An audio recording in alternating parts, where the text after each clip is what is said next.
E305 Live. It's right here where you left us, straddling the thin line between calm, objective reporting and frenzied gaming hysteria. And speaking of gaming hysteria, we've heard about it, we read about it, we glimpsed it sandwiched between music videos and TRL plugs, and now we want to touch it. But first, the Xbox did have a face, and according to some leaked concept photos we found online, it was supposed to. It would probably look a hell of a lot like Jay Allard. He brought us the original Xbox, and now he's ready to show us Generation 2. Welcome, Jay. Hey, Adam.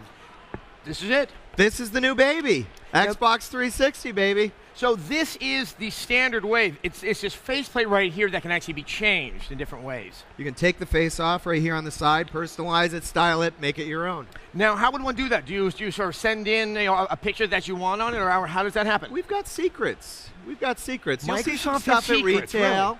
You'll see some stuff on eBay. You'll see some stuff.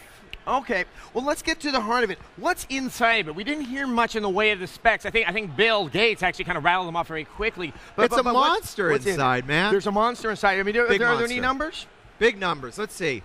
IBM PowerPC, 3 cores, running at 3.2 gigahertz apiece, 512 meg of RAM, so plenty of memory there for some big graphics, and a honking graphics part from ATI. ATI is doing this really, really great custom graphics part for us with 10 megabytes of embedded DRAM that's going to let programmers just do amazing things with graphics. Now, let's just say, obviously we heard what the specs were for the PS3. How in your mind does that compare to it? I mean, where if you had to put them together, what was your take on those? It doesn't really matter in one regard. I mean, both companies are focused on building highly custom hardware to take gaming to the next level. We're rounding it out, though. We're going further than the hardware. We're adding software and services. You know, we're the only guys with live, and we're giving the game developers the tools to unlock the power of that hardware. So I think we're going to be in pretty good shape this holiday. Okay, so let's just say that obviously it's the games that are going to be selling the system. That's what matters. Now, there has been some stuff swirling around. There was some reactions to Perfect Dark Zero back on the MTV special, and Perfect Dark isn't on the floor. What can you explain with that? Is there something wrong with the game?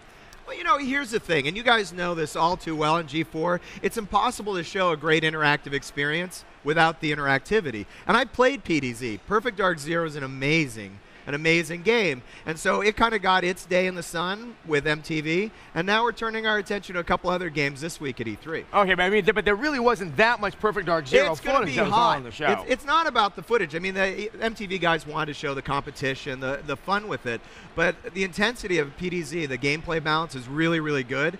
And, you know, a lot of people say, well, is there something wrong with the game? I'll remind you.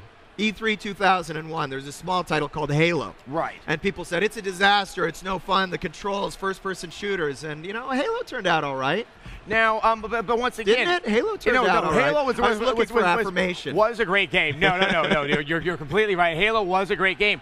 Okay, but let's go back. Why did that happen to Halo? Is that the same thing? Why was Halo also kind of choppy back then, and why was this happening with maybe some of the other games that are on display? It's a simple answer. Game designers don't design for E3. Oh, okay. They design for final product. And so here we are in May when all the games are ramping up to get finished up for the holiday season. Same thing with Halo. Halo is jamming for a final street date, and we showed what we could in May, and that's where we are. We're showing everything that we can in May, get gamers pumped up, but we're letting the game development teams really focus on what matters, which is that end game and delivering awesome experiences this holiday. Now, what can you say? Because I have seen a few things. Obviously, I've seen Gears of War, which is quite impressive, and there's other stuff there. There is Full Auto and there's Condemned, which have really struck me.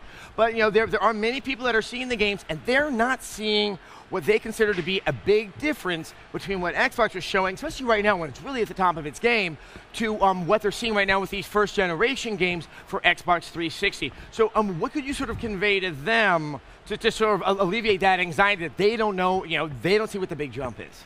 Well, we're not showing a bunch of things yet. We're not showing live, for example, on any of these. And a fundamental aspect of all these game experiences is going to be the connected part. And so while all these games are written to enjoy live, we're not demonstrating them on live yet. So that's one big component. And the other thing is the last 3 or 4 months of game production is really where the magic happens. And so you've seen some games starting to turn the corner right now at E3, but the rest of the games are going to turn the corner quick. And we're going to have a killer launch lineup just like we did with Xbox. Okay, actually, this is a very interesting topic. Now, when you go through the development, obviously you're not developing a game yourself, but you are obviously watching a lot of what's happening, especially at Microsoft. Yep. What is the process? What are the next steps for these games that we're seeing on the show floor right now? Well, the big next step for us, we're still running on alpha kits.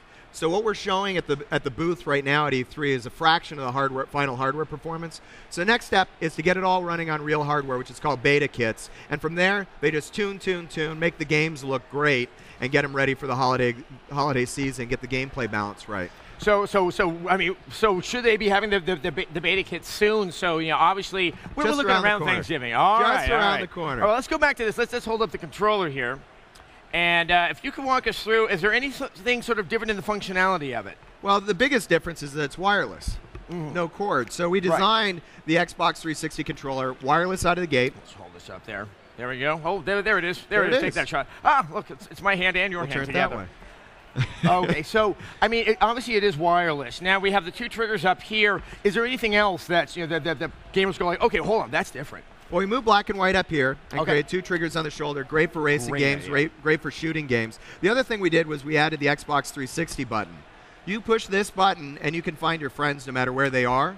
You can play your own custom soundtrack in any game this time around. And you can also do a whole bunch of new things that we're just starting to show the surface of this week at E3. But this is kind of a gateway into the software experience on Xbox Live.